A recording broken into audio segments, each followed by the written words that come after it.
उपन्यास यूनिट 6 और अब की बार जून में 12 क्वेश्चन आए हैं यहाँ से इस यूनिट से। तो देखो पहला क्वेश्चन है अपना, जिंदगी नामा उपन्यास में आए गीतों या मुखड़ों को उपन्यास में आने के क्रमानुसार पहले से बाद के क्रम में लगाइए। तो पहला गीत क्या है? अवल हमद खुदा दा वीरज कीजे इश्क कीता जू जगदा मूल मियाँ। दूसरा है चढ़ गए चेत पड़ी फुआर यारो बहुत बड़ी सरकार। तीसरा है मैं सूरज अगन जलाऊंगी मैं प्यारा यार मनाऊंगी। चार है मियाँ मजनुआ ओ चिट्ठे तेरे द्वंद दिखी हंसियां ओ। पांचवा है आले दरवाजे मेरी गुड़िया मैनू नहीं खेलंदा चाव रे। फिर 2 नंबर क्वेश्चन है अपना,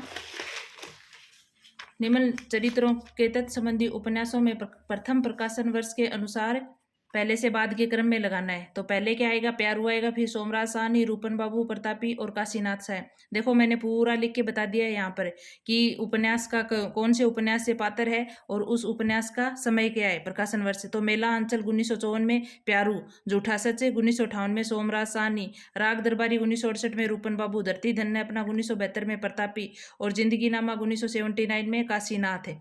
3 नंबर क्वेश्चन है, हिया जरत रहत दिन रेन आम की डरिया कोयल बोले तनिक न आवत चैन। ये अपने गीत कहाँ से है? गोदान उपन्यास से है। गोदान उपन्यास किसका है? प्रेमचंद का है 1936 में। और कौन गाता है ये गीत? होरी गाता है। शेखर एक जीवनी उपन्यास में शेखर द्वारा बनाई गई समिति एंटीगोनम क्लब के प्रमुख सदस्य थे। कौन कौन थे? सदाशिव, राघवन और देवदास है। फिर देखो क्वेश्चन नंबर 5 है, उपन्यास है और उपन्यास के पात्र कौन कौन से हैं? परीक्षा, गुरु, ब्रज किशोर, आपका बंटी, अजय, झूठा सच, पूर्णदेही, धरती धन्य अपना, निहाली। फिर आगे 6 नंबर क्वेश्चन, निम्नलिखित उपन्यासों को प्रथम प्रकाशन वर्ष के अनुसार पहले से बाद के क्रम में लगाइए। देखो पहले आएगा अलका उपन्यास, फिर आएगा विराट की पद्मिनी, राम रहीम, चित्रलेखा और स्मृति के गर्भ में। अब देखो मैंने इसका अलका किसका है? 1933 में निराला जी का उपन्यास है। विराट की पद्मिनी वृंदावनलाल वर्मा का है। राम रहीम राधिका रमन प्रसाद सिंह का है। चित्रलेखा भगवती चरण वर्मा का है। और विस्मृति के गर्भ में राहुल सांकृत्यायन का। ये मैंने आपको लिख दिया है। तमस उपन्यास के अनुसार फेरी वाले इत्र फरोज पर हमला कर उसे घायल करने वाले पात्र का क्या नाम है? इंद्र नाम है। फिर है देखो उपन्यास और उपन्यासकार। उपन्यास किसका है? उपन्यासकार कौन है? इला चंद्र जोशी। इसका निर्वासित उपन्यास है। यशपाल का मनुष्य के रूप में, भगवती चरण वर्मा का आखिरी दाव और गुलेर खां या सानी का सांप और सीढ़ियां। अब देखो बाणभट्ट की आत्मकथा। बाणभट्ट की आत्मकथा उपन्यास के पात्र है लोरिक देव है, कुमार कृष्ण वर्धन है, वीरती वज्र है।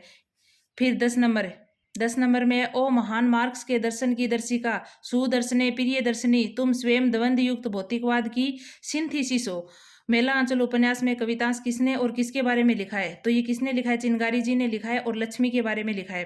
अब देखो मैंने पूरी डिटेल भी लिखी है इसके नीचे कि लक्ष्मी के अतिथि सत्कार को भूलना असंभव है। चिनगारी जी रात में सोते समय सैनिक जी से कहते हैं कि मैं लक्ष्मी जी पर एक मुक्त छंद लिखना चाहता हूँ। तो उसने लिखा क्या? ओ महान सदगुरु की सेविका, गायिका, पवित्रता धर्म ग्रंथ की। अपने यहाँ से आया है। फिर आगे, ओ महान मार्क्स के दर्शन की दर्शिका, सुदर्शने प्रिय दर्शनी, तुम स्वयं द्वंद युक्त भौतिकवाद की सिंथेसिस हो। ये बात है चिनगारी जी लिख रहे हैं लक्ष्मी के बारे में। फिर आगे है 11वां क्वेश्चन, चरित्र है और भाइया बहन इसमें है। तो कनक का कंचन है, तारा का उषा है, उर्मिला का प्रवीण है, रतन का दम्मो है। फिर 12वां क्वेश्चन है अपना, मानस का हंस के अनुसार उपन्यास के अंतिम अंश में तुलसीदास जी विनय पत्रिका के किस छंद को अंतिम छंद के रूप में गाने लगते हैं? तो तुलसीदास जी गाते हैं, मारुति मन रुचि भरत की लखी लखन कही है। अब देखो इस यूनिट से अपने 12 क्वेश्चन आए हैं और 12 के 12 मैंने डिटेल से साथ में करवा दिए। अब अपने है यूनिट है 7 है। 7 यूनिट का नाम क्या है? कहानी। और कहानी से आए हैं 6। और 6 में देखो पहला क्वेश्चन है कहानी और उसके कथन। क्यों, कौन सी कहानी किसकी है? तो परिंदे कहानी से कौन सा है? वह आंखें मूंद सोच रही थी, सोच कह रही थी, जी रही थी। दूसरा है आकाशदीप, मैं अनुचर हूँ वरुण देव की शपथ, मैं विश्वासघात न करूंगा। और तीसरी कसम, मारो मत धीरे धीरे चलने दो, जल्दी क्या है। ये उस समय बैलगाड़ी में बैठ के जा रहे हैं ना, तब बोलता है ये बात। चीफ की दावत है, चलो ठीक है, कोई चूड़ियां वूड़ियां हो तो वह भी पहन लो। फिर देखो कहानी और कहानीकार। राजेंद्र यादव की है अपने पार, अज्ञे की है जिज्ञासा, प्रसाद गे है चित्र लिखे पत्र, माधवराव स्प्रे की है एक पथिक का स्वप्न। फिर देखो करीमुद्दीन किस कहानी का पात्र है? तो परिंदे का। करीमुद्दीन नौकर था वहां। कोसी का गटवार कहानी, इसके पात्र कौन है? लक्ष्मा है, धर्म सिंह है, गुसाई है।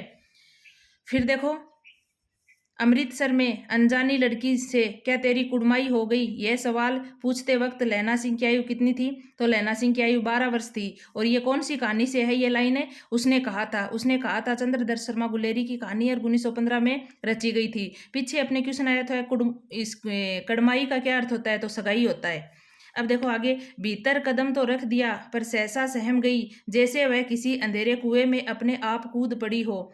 ऐसा ये ऐसा है ऐसा कुआं जो निरंतर पलता होता गया है और उसमें पानी की गहराई पाताल की परतों तक चली गई हो, जिसमें पड़कर वह नीचे धंसती चली जा रही हो। ये कौन सी कहानी से है? राजा निर्मनसिया कहानी से है। और ये किस समय की बात है? हॉस्पिटल में जब उसके पति एडमिट होते हैं तब वह पैसे लेकर उसे कंपाउंडर के रूम में जाती है, उस समय की बात है ये। आगे देखो फिर यूनिट 8 है और यूनिट 8 के अंदर कितने क्वेश्चन आए? अपने 11 क्वेश्चन आए अब की बार। तो पहला देखो, धर्मशास्त्र रामगुप्त से ध्रुव स्वामिनी के मोक्ष की आज्ञा देता है। यहाँ मोक्ष का उचित अर्थ क्या है? विवाह, विच्छेद या तलाक। फिर देखो 2 नंबर, संवाद या गीत है और एक तरफ है वक्ता या पात्र है। अब ये कौन सी नाटक से हैं? अपने अंधेर नगरी नाटक से। देखो पहला है, चन्ना हाकिम सब जो खाते सब पर दूना टिकस लगाते। किसका है? घासीराम का, क्योंकि चने बेचने का काम घासीराम ही करता था। दूसरा है, कोकिल बायस एक सम पंडित मूर्ख एक, इंद्रायन दाड़ीम विषय जहान नेकु विवेक। महंत जी कहते हैं ये बात है। तीसरा है, प्रकट सब्बे अंतर छल छारी हो सोई राज भवाबल भारी। गोवर्धन दास का है। तीसरा है, लाख टका के वाला जोबन गाहक सब ललचाए। मछली वाली कहती है। फिर है अपना 3 नंबर क्वेश्चन।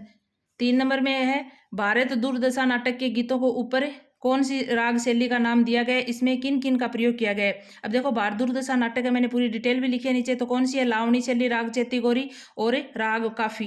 ये तीनों के तीनों ऑप्शन में थे वहाँ। तो देखो प्रथम अंक में है कौन सा? प्रथम अंक का स्थान का नाम है बिथी और एक योगी गाता हुआ आता है। और कौन सी शैली है उसमें? लावणी शैली। और देखो ये बात कहता है, रोवऊ सब मलिके आबहु भारत भाई, हा हा भारत दुर्दशा ने देखी जाई। ये बात है उसमें। दूसरा अंक है, चौथा अंक में राग काफी। राग काफी में क्या है? जय जय कलयुग राज की, जय महाराज महामोय महाराज की, अटल छतर सिर फिरत थाप जग मानत जाके काज की। फिर देखो भारत भाग्य का प्रवेश और गाता हुआ आगा आता कौन है? राग चेती गोरी। और जागो जागो रे भाई सोवत निसी भेस गवाई, जागो जागो रे भाई। तो ये तीनों की तीनों अपनी शैलियां कौन से नाटक में? भारत दुर्दशा नाटक में। फिर अपने आया आधे अधूरे नाटक में वर्णा नामक युवती का उल्लेख कौन करता है? भारत दुर्दशा में वर्णा नामक युवती का उल्लेख कौन करता है? तो किन्नी करती है। किन्नी का कौन है? छोटी लड़की है। देखो तो उसमें छोटी लड़की, बड़ी लड़की, लड़का और सावित्री ये होते हैं। तो देखो बात कैसे चल रही है उनके बीच में, मैंने पूरी लिख के बताई है। छोटी लड़की कहती है, कभी मेरी बर्थडे पर प्रजेंट की चूड़ियां दे आता है, कभी उसे मेरा प्राइज का फाउंटेन पेन। तो बड़ी लड़की कहती है, बड़ी लड़की का नाम क्या है? बिन्नी। वो कहती है अपने भाई से क्या कि किसकी बात कर रही है ये? तो लड़का कहता है ऐसे ही बकबक झूठ मूठ। तो छोटी लड़की कहती है, झूठ मूठ? मेरा फाउंटेन पेन तेरी वरना के पास नहीं है? तो फिर बड़ी लड़की कहती है, वरना कौन? तो देखो ये वरना का जिक्र किसने किया है? छोटी लड़की ने। यही अपने ऑप्शन में था। फिर छोटी लड़की कहती है, वही उद्योग सेंटर वाली। तो ये इसके बीच तीनों भाई बहनों के बीच वार्तालाप चल रहा था। अब देखो बकरी नाटक के गीतों को नाटक में आने के क्रम में पहले से बाद के क्रम में लगाइए। ये बकरी नाटक के अंदर है। तो पहले वंदना होती है। वंदना में क्या है? हे संकट मोचू बना दे हमें गोंचू। दूसरा है युगल गीत। युगल गीत कौन गाता है? जा तेरी मेरी ना पटनी, कैसी बनाई चटनी। फिर 3 नंबर पे डंडा गीत। डंडा ऊंचा रहे हमारा, सबसे प्यारा सबसे न्यारा। फिर है पूजा गीत। तन मन धन उन्नायक जय हे, जय जय जय बकरी माता। फिर समूह गान होता है, बकरी मैया तेरे चरण अरज करूं, गांधी बाबा तेरे चरण अरज करूं। फिर देखो अगला है, अंधा युग नाटक के अंकों को पहले से बाद के क्रम में लगाना है। तो वहां अपने ऑप्शन में यही थे, पशु का उदय, अश्वत्थामा का अर्धसत्य, पंख पहिया और पटियां, गांधारी का साप और प्रभु की मृत्यु। फिर 7 नंबर है स्कंदगुप्त पात्र। स्कंदगुप्त नाटक के संवाद है। देवसेना क्या कहती है?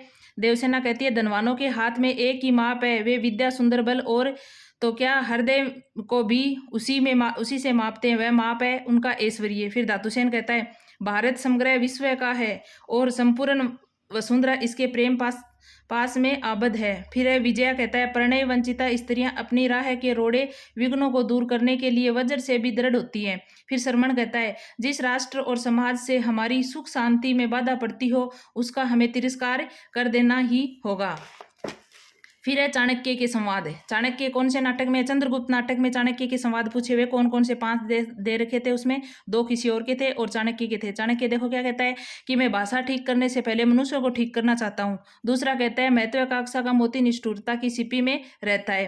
तीसरा कहता है ईश्वर ने सब मनुष्यों को स्वतंत्र उत्पन्न किया है। ये तीनों बातें चाणक्य की हैं। फिर 9 नंबर क्वेश्चन है अपना, निम्नलिखित चरित्रों को तत्संबंधी नाटकों के प्रथम प्रकाशन वर्ष के अनुसार पहले से बाद के क्रम में लगाइए। अब देखो ये पात्र आते हैं ना, ये नाटक के अकॉर्डिंग ही आते हैं। 2 क्वेश्चन आए हैं अपने, दोनों ऐसे ही आए हुए हैं। पहले नारायण दास है, फिर अलका है, फिर अनुनासिक है, फिर अशोक है, फिर लोचन बाबू है। अब देखो नारायण दास कौन से नाटक में है? अंधेरी नगरी में और 1881 में। फिर है अलका चंद्रगुप्त में 1931 में। अनुनासिक आषाढ़ का एक दिन 58 में। अशोक आधे अधूरे 1969 में। लोचन बाबू महाभोज 1982 में। अगला क्वेश्चन है अपना, आगरा बाजार नाटक का समापन किस नज़म से होता है? तो आदिनामा से होता है। और पीछे 2023 में पूछा था क्वेश्चन, क्या शुरू कहाँ से होता है? तो शुरू होता है शहर आसोब से। और अब की बार क्वेश्चन आया इसका अंत समापन कहाँ होता है? तो आदिनामा में होता है। फिर देखो 11 नंबर क्वेश्चन है, राजनीति साहित्य नहीं है, उसमें एक एक क्षण का महत्व है। कभी एक क्षण के लिए भी चूक जाए तो बहुत बड़ा अनिष्ट हो सकता है। यह संवाद किस नाटक में किस चरित्र का है? तो आषाढ़ का एक दिन का है और प्रियंगु का है। अगला देखो यूनिट नंबर 10 है और 10 यूनिट से अपने को कितने क्वेश्चन आए हैं? 10 ही क्वेश्चन आए हैं, इंपॉर्टेंट है पूरे के पूरे। तो देखो हिंदू नवोत्थान मुस्लिम नवोत्थान शीर्षक प्रकरण संस्कृति के 4 अध्याय। संस्कृति के 4 अध्याय क्या है? आलोचनात्मक लेख है। तो संस्कृति के 4 अध्याय में कौन से में ये दोनों बातें कि हिंदू नवोत्थान और मुस्लिम नवोत्थान? तो चतुर्थ अध्याय में है। दूसरा क्वेश्चन है संस्कृति के 4 अध्याय के विभिन्न प्रकरणों को शीर्षकों को पहले से बाद के क्रम में लगाइए, यानी उसमें प्रकरण है और उनके शीर्षक है उनमें पहले से बाद के क्रम में लगाना है। तो पहला है प्राचीन भारत और बाह्य विकास है, ये कौन से अध्याय में? दूसरे अध्याय का 5वां प्रकरण है। भक्ति आंदोलन और इस्लाम तीसरे अध्याय का 6वां प्रकरण है। उर्दू का जन्म तीसरे अध्याय का 11वां प्रकरण है। शिक्षा में क्रांति चौथे अध्याय का 2वां प्रकरण है। और भारतीय राष्ट्रीयता और मुसलमान ये किसमें है?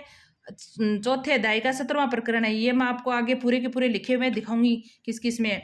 तो देखो संस्कृति के 4 अध्याय 1956 में, और इसका प्रकाशन कब हुआ था? 1946 में साहित्य अकादमी के द्वारा करवाया गया था।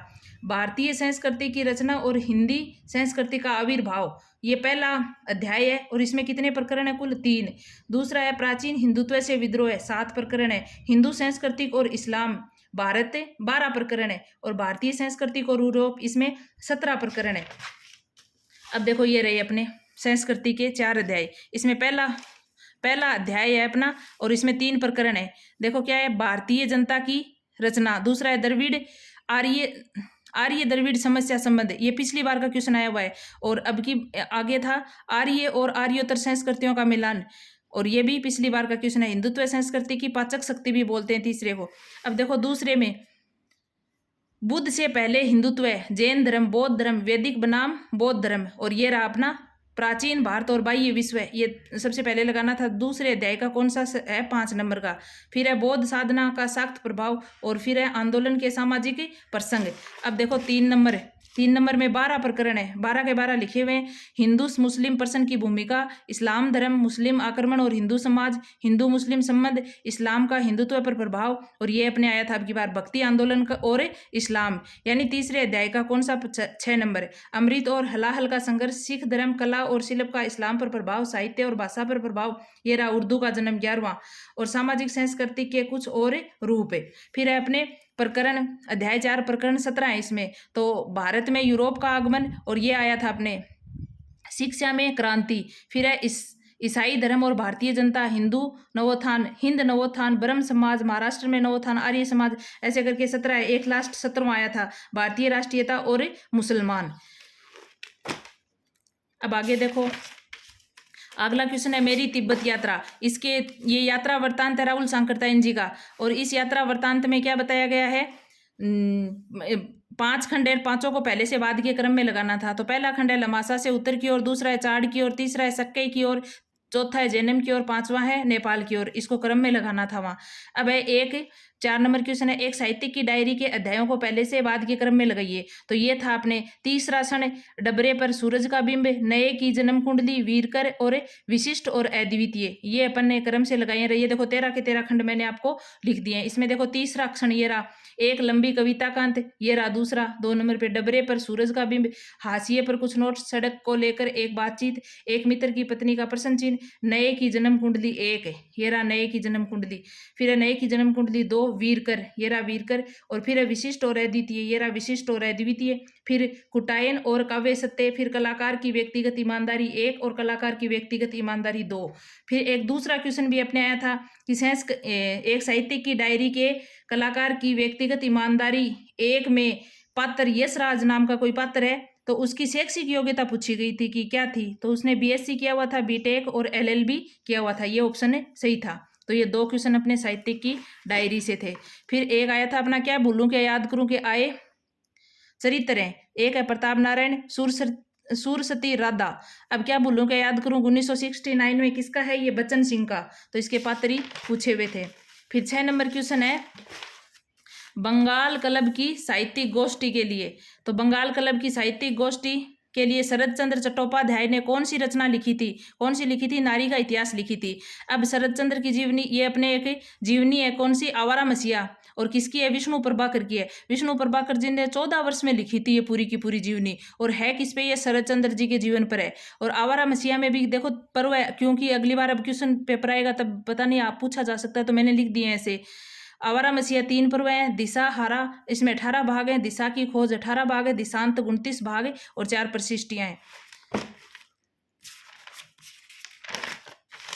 आगे देखो ये रहा 7 नंबर क्वेश्चन। इसमें क्या है, लेखक और यात्रा वृत्तांतों का मिलान करना था। तो गोविंद मिश्र का है दरख्तों के पार, राम शरण जोशी का है अपनों के पास अपनों से दूर, धर्मवीर भारती का है यात्रा चक्र, रमेश चंद्र साय का बहुवचन। अब देखो एक लेखक और एकांकी मिलान करना था। ये भी भारत भूषण अग्रवाल का पलायन है। देखो भारत में अपन पलायन नहीं करते हैं। कमलेश्वर का है लहर लौट गई, और विष्णु प्रभाकर का है मैं तुम्हें क्षमा नहीं करूंगा, और उदय शंकर भट्ट का है आदिम युग। फिर 9 नंबर क्वेश्चन, डॉक्टर तुलसीराम को छोटी उम्र की अंतर्राष्ट्रीय राजनीति की तरफ अनजाने में ही खींचने वाले 3 लोग कौन थे, तो ये इसके मित्र थे। क्या नाम थे उसके, मुन्नसर, सोनई और जेदी। ये ऑप्शन में था, तो ये सही हो जाएगा। अब देखो अपना कौन सी यूनिट आ गई, यूनिट 9 और निबंध। इसमें निबंध से अपने 5 क्वेश्चन आए हैं अब की बार। एक तो काव्य में रहस्यवाद निबंध किसका है, शुक्ल जी का है। दूसरी है कौन सी पंक्तियां शुक्ल के कविता क्या है से उद्धरते हैं, तो कविता क्या है से 3 पंक्तियां उद्धरते हैं। 1 नंबर है जिसके रूप या कर्म कलाप जगत और जीवन के बीच में उसे सुंदर लगते हैं, उन्हीं के वर्णन में वह स्वांत सुखाय प्रवृत्त होता है। ये आपका जो निबंध है ना किसी के पास, तो पेज नंबर 108 पे जाके देख लेना। दूसरा है वर्ण वस्तु और प्रणय प्रणाली बहुत दिनों से एक दूसरे से अलग कर दी गई है, ये आपके पेज नंबर 106 पे मिलेगा। सुंदर अर्थ की शोभा बढ़ाने में जो अलंकार प्रयुक्त नहीं है वे काव्य अलंकार नहीं है, 102 पे मिलेगा। फिर देखो ये कविता की, इसके बारे में आगे देखो सबके खंड निबंध में क्या अध्याय है कैसे तो पूछा जा रहा है, मैंने पूरा लिख दिया है आपको यहीं। कविता क्या है में कुल कितने खंड है, 13 खंड है। और कविता क्या है, एक विचारात्मक निबंध है। और कब लिखा गया है, 1909 में लिखा गया। कौन सी पत्रिका में छपा था, सरस्वती में छपा था। और ये कौन से ये इसमें कहाँ से संकलित है, तो चिंतामणि भाग फर्स्ट में संकलित है, 11वें क्रम का निबंध है ये। और इसका चिंतामणि भाग का प्रकाशन कब हुआ, 1939 में हुआ। अब देखो मैंने 13 के 13 खंड आपको यहाँ लिख के बताए हुए हैं। तो 1 नंबर है सभ्यता के आवरण और कविता, दूसरा कविता और सृष्टि प्रसार, 3 नंबर पे है मार्मिक तथ्य, 4 नंबर पे है काव्य और व्यवहार, 5 नंबर में मनुष्यता की उस भूमि, 6 भावना या कल्पना, 7 मनोरंजन, 8 सौंदर्य, 9 चमत्कारवाद, 10 कविता की भाषा, 11 अलंकार, 12 कविता पर अत्याचार और 13 कविता की आवश्यकता, क्योंकि यहाँ से क्वेश्चन आ सकता है। अगला देखो फिर 3 नंबर क्वेश्चन है, जिस जाति की सामाजिक अवस्था जैसी होती है उसका साहित्य भी ठीक वैसा ही होता है। जातियों की क्षमता और सजीवता यदि कहीं प्रत्यक्ष देखने को मिल सकती है तो वह उसके साहित्य रूपी आईने में ही मिल सकती है। ये कथन किसका है, महावीर प्रसाद द्विवेदी जी का है। और देखो महावीर प्रसाद द्विवेदी जी का एक निबंध है उसमें है, तो साहित्य की महत्ता। अपने तो इतना ही था लेकिन मैंने निबंध भी पूछ दिया, क्या पता अगली बार पूछ ले किस निबंध से है, तो ये यहाँ पे साहित्य की महत्ता निबंध से है। फिर देखो निबंध और निबंधकार का मिलान करना था। शरद जोशी का यथासंभव, रघुवीर साय का वे और होंगे जो मारे जाएंगे, विवेक की राय का गवई गांव की गंदे, शिव प्रसाद सिंह का शिखरों से सेतु। अब देखो शुक्ल जी की त्रिवेणी में निम्नलिखित कवियों का कवियों पर निबंध है। शुक्ल जी की पुस्तक है एक त्रिवेणी नाम से, इसमें किस किसका है, सूर, तुलसी, जायसी। और बाकी अपने 3 ऑप्शन थे ना, उसमें कबीर दिया हुआ था, तो शुक्ल जी ने कबीर के बारे में त्रिवेणी में कबीर को शामिल नहीं किया था। अब है यूनिट 2 और इसमें 11 क्वेश्चन आए हुए हैं अपने। देखो एक तो ये है, अपनपो आप ही बिसरो, जैसे सोनहा कांच मंदिर में मरकत बरमत भूखी मरो। अब देखो क्या है, सोना का अर्थ पूछा था वहां, क्या अर्थ है, कुत्ता।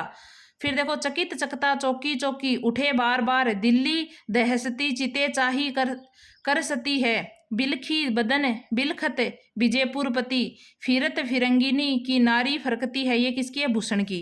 प्रयोगवाद के संबंध में नामवर सिंह के विचार, और ये प्रयोगवाद के संबंध में नामवर सिंह के विचार कौन सी बुक में है, उसकी आधुनिक साहित्य की प्रवृत्तियां नाम से बुक है, उसमें है। और 15 से पेज नंबर 15 से 19 तक में ये बातें लिखी हुई हैं तीनों की तीनों प्रयोगवाद के बारे में। पहली लिखी है, प्रयोगशीलता व्यक्तिगत अन्वेषण की वस्तु है। प्रयोगवादी कवि यथार्थवादी हैं, वे भावुकता के स्थान पर बौद्धिकता को स्वीकार करते हैं। कुल मिलाकर यह चरम व्यक्तिवाद ही प्रयोगवाद का केंद्र बिंदु है। फिर 4 नंबर है, छायावाद के संबंध में आचार्य रामचंद्र शुक्ल जी के विचार। तो छायावाद के संबंध में उसने शुक्ल जी ने क्या कहा, छायावाद की शाखा के भीतर ही धीरे धीरे काव्य शैली का बहुत अच्छा विकास हुआ, इसमें संदेह नहीं है। दूसरा है, छायावाद जहां तक आध्यात्मिक प्रेम लेकर चला वहां तक तो रहस्यवाद के अंतर्गत ही रहा। तीसरा है, छायावाद के पहले नए मार्मिक विषयों की और हिंदी कविता प्रवृत्त होती आ रही थी। फिर देखो आचार्य रामचंद्र शुक्ल जी का एक स्टेटमेंट भी आया था अपने, जब तक भाषा बोलचाल में थी तब तक वह भाषा या देश भाषा ही कहलाती रही, जब वह भी साहित्य की भाषा हो गई तब उसके लिए अपभ्रंश शब्द का व्यवहार होने लगा था। ये किसका है, आचार्य रामचंद्र शुक्ल जी का है। 5 नंबर क्वेश्चन है। 6 नंबर में देखो, शुक्ल जी के प्रथम प्रकाशन वर्ष के अनुसार पहले से बाद के क्रम में लगाना है इनको, कि कौन सी रचना पहले है कौन सी बाद में। सबसे पहले लिखी थी गोस्वामी तुलसीदास 1923 में, जायसी ग्रंथावली 1924 में, भ्रमर गीत 1925 में, हिंदी साहित्य का इतिहास 1929 में और रस मीमांसा 1949 में। अगला क्वेश्चन है, मिश्र बंधुओं द्वारा रचित मिश्र बंधु विनोद कुल कितने भागों में है। तो कुल कितने भागों में है, वो 4 भागों में, क्योंकि 1913 में पहला दूसरा तीसरा भाग प्रकाशित हुआ था और 1934 में चौथा भाग प्रकाशित हुआ था। अमीर खुसरो की पहेलियां और उनके उत्तर हैं। देखो, आना जाना उसका भाई जिस घर अजाए लड़की खाए, किसके बारे में है, आरी के बारे में। अर्थ तो उसका बुझेगा, मुंह है देखो तो सुझेगा, किसमें, दर्पण में। एक राजा की अनोखी रानी, नीचे से वह पीवे पानी, दिए की बाती। मिला रहे तो नर रहे, अलग होए तो नार, सोने का सा रंग है, कोई चतुरा करे विचार। किसके बारे में कहा है ये, आरी के नहीं, चन्ना के बारे में है ये। ठीक है, फिर देखो आगे,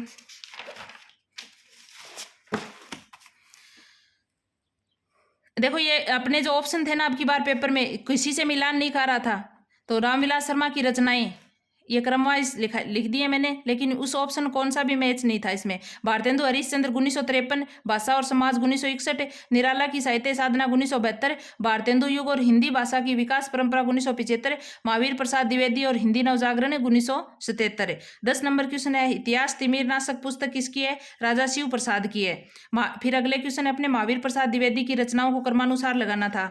तो कुमार संभव 1902 में, कविता कलाप 1909 में, कालिदास की निरंकुशता 1911 में, रसज्ञ रंजन 1920 में, लेखांजलि 1928 में। अब देखो एक क्वेश्चन और भी आया था अपने, क्या, भारत भारती वाला। भारत भारती कविता है और इसके वर्तमान खंड के उपखंडों के शीर्षक पूछे हुए थे। तो कौन से हैं, कृषि और कृषक है, रईसों के सपूत है, धर्म की दशा है। अब भारत भारती किसकी रचना है, मैथिली शरण गुप्त की है। भारत भारती में कुल कितने खंड है, 3 खंड है। खंडों के नाम अतीत खंड, वर्तमान खंड और भविष्य खंड है। अतीत खंड में 33 है, वर्तमान खंड में 28 है, भविष्य खंड में 7 है। तो मैंने 33 के 33 यहाँ पे आपको लिख दिए हैं। क्या पता अब की बार तो देखो ये क्वेश्चन थे 3 यहाँ बीच में से, तो इनमें से भी पूछा जा सकता है, इनमें से भी पूछा जा सकता है। तो मंगलाचरण है, उपकर्मणिका है, भारतवर्ष की दशा, अब की बार ऑप्शन में था ये। तो ये कौन से खंड में, अतीत खंड में। हमारा उद्भव, हमारे पूर्वज, आदर्श, आर्य स्त्रियां, हमारी सभ्यता, हमारे विद्या बुद्धि, हमारा साहित्य, कला कौशल, हमारी वीरता, शक्ति का उपयोग, राजस्व और शासन, प्राचीन भारत की एक झलक, विचार, महत्ता, अवनति का आरंभ, महाभारत, अनार्यों का आक्रमण, अवतार, बौद्ध कला, जैन मतभेद, हिंदू धर्म, हिंदू विकास के आरांश, मुसलमानों का प्रवेश, यवन राज, आत्माभिमान, यवन राजस्व का अंत, ब्रिटिश राज और हमारी दशा। अब देखो वर्तमान खंड में कुल कितने 28। परिवेश वर्तमान भारत, प्राचीन चीन, दारिद्र्य, दुर्भिक्ष, कृषि और कृषक, ये आया हुआ है। अब की गोवध, व्याधियां, व्यापार, रईस, रईसों के सपूत भी आया हुआ है। अविद्या, शिक्षा की अवस्था, साहित्य, संगीत, सभाएं, उपदेशक, धर्म की दशा भी अब की बार आया था।